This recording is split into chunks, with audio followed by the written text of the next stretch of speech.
আসসালামু আলাইকুম, সবাই কেমন আছেন? আশা করি সবাই অনেক ভালো আছেন। আমি আলহামদুলিল্লাহ অনেক ভালো আছি। সবাইকে শুভ সকাল। আজকের দিন সবার শুভ হোক এই কামনা করে ভিডিও শুরু করছি। স্কিপ না করে ভিডিওর প্রথম থেকে শেষ পর্যন্ত সাথেই থাকুন। আশা করি গ্রামীণ লাইফ আপনাদের অনেক ভালো লাগবে।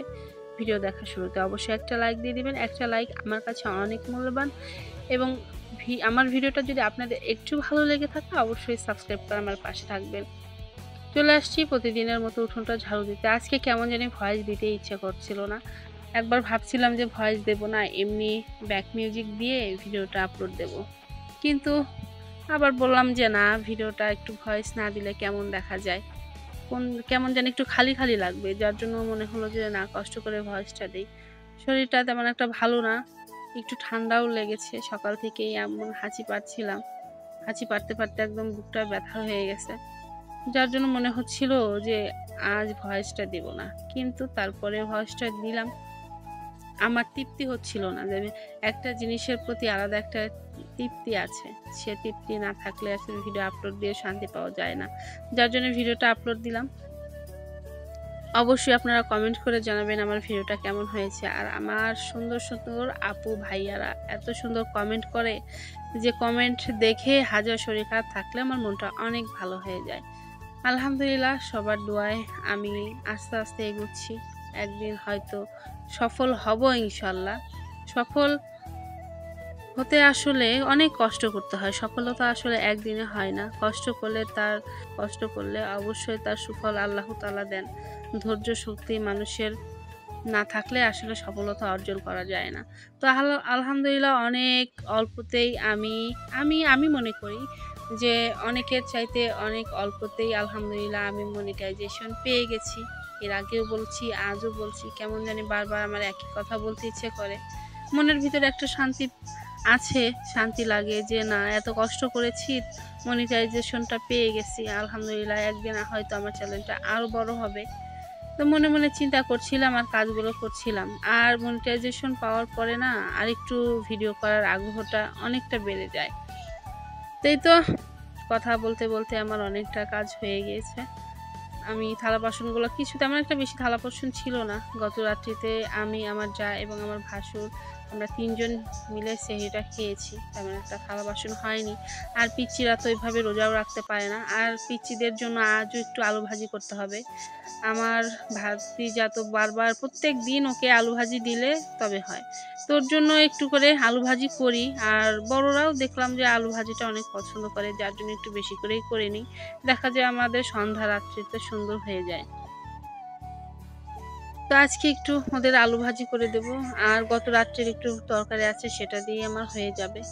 আমি যখনই ভয়েস দিতে নেব তখনই এই ঝিঁঝি পোকাগুলো এসে এমন শব্দ করবে যে আমার কণ্ঠের চাইতে ঝিঁঝি পোকার শব্দটাই বেশি শোনা যায়।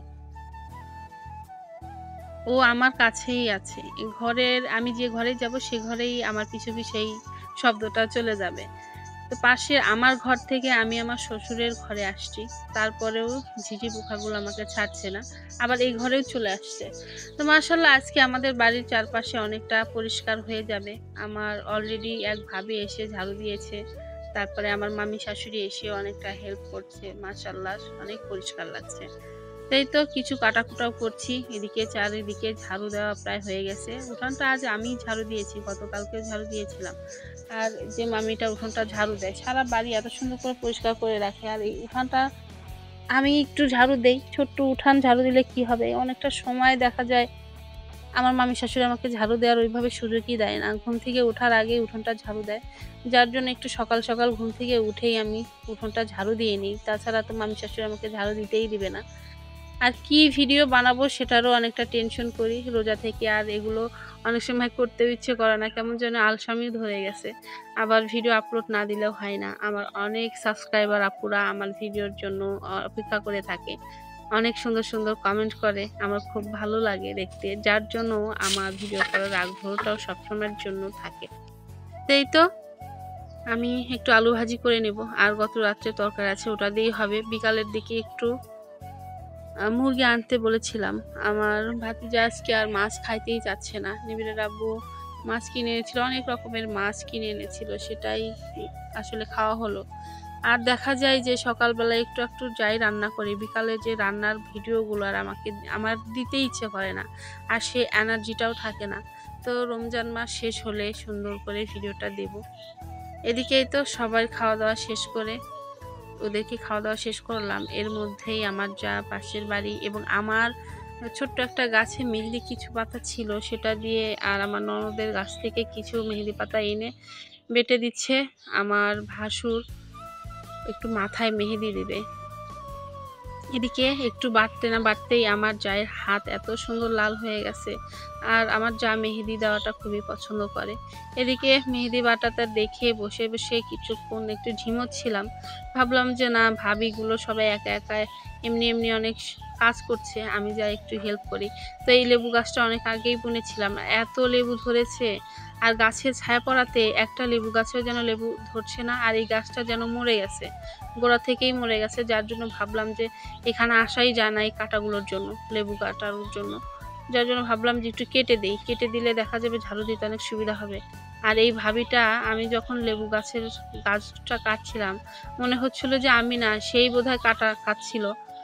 মানে এত ভয় পাচ্ছিল যে কাটা খাবে কাটা খাবে। আর এই ভাবিটা আমাকে অনেক হেল্প করে, আমাকে ডাকলেই, আমি ডাকলেই ভাবিটা চলে আসে। আসলে সবাই আমাকে অনেক ভালোবাসে, এখানকার অনেকেই ভালোবাসে। তো একটু পশ্চিম সাইডেও যাব, ওই সাইডে না গেলেও হয় না। সবাই এসে দেখা যায় দুপুর পরে একটু জিরিয়ে ঠান্ডা হয়ে তারপরে বিকালের রান্নার জন্য চলে যায়। আর অনেকেই আছে অনেক আগে থেকেই রান্না করে, একটু সকাল সকাল রান্না করে আসরের পরপরই যেন ওই গ্রামের সবারই রান্না শেষ হয়। সবারই রান্না শেষ হয় আর বিকালের দিকে 1 ঘন্টা 1.5 ঘন্টা যাই সময় পায়, একটু ঘুরে কেউ নামাজ কালাম পড়ে, মানে এদিক ওদিক গেলেই দেখা যায় যে বিকালের সময়টা অনেকটা কেটে যায়। তারপরে সব ইফতারের জন্য বসে যায়। আমার শ্বশুরের এই ঘর থেকেই পুরো এই চাষের মাঠটা দেখা যায়। ঘরে বসে থেকে জানালা খুললেই এই মাঠটা দেখা যায়। দেখতে আরো ভালো লাগে। আর এখানে যেতেই হয় না বললেই চলে। ঘর থেকে পুরো মাঠটাই দেখা যায়। তারপরেও আসলাম এদিকে, সবাই এসে অনেক সময় বসে থাকে। এখনো কেউ আসেনি। এখনো অনেকটা রোদ আছে আমাদের এইখানে পশ্চিম সাইডে। এখানে রোদ এখনো যায়নি। তো রোদ শেষ হতে না হতে সবাই আসবে একটু পরেই। তো তার আগে আমি একটু চলে আসলাম, আজ একটু সকাল সকাল ফোনের এডিটিং এর কাজ শেষ করলাম। ওই যে বলছিলাম ভালো লাগছিল না, দেখলাম যে 8 মিনিট 10 মিনিট যাই ভিডিও হোক এখনই করে ফেলি। যত বেলা গড়াচ্ছে ততই যেন আমার আলসামি শুরু হয়ে যাচ্ছে। তো ভালো লাগছিল না, ভাবলাম যে খুব তাড়াতাড়ি ভিডিও এডিটিং করে বসে থাকবো। মতো এখানে শেষ করছি। সবাই ভালো থাকবেন, সুস্থ থাকবেন, নিজের যত্ন নেবেন এবং আমার ভিডিওটা যদি একটু ভালো লেগে থাকে অবশ্যই সাবস্ক্রাইব করে আমার পাশে থাকবেন। সবাইকে আল্লাহ হাফেজ।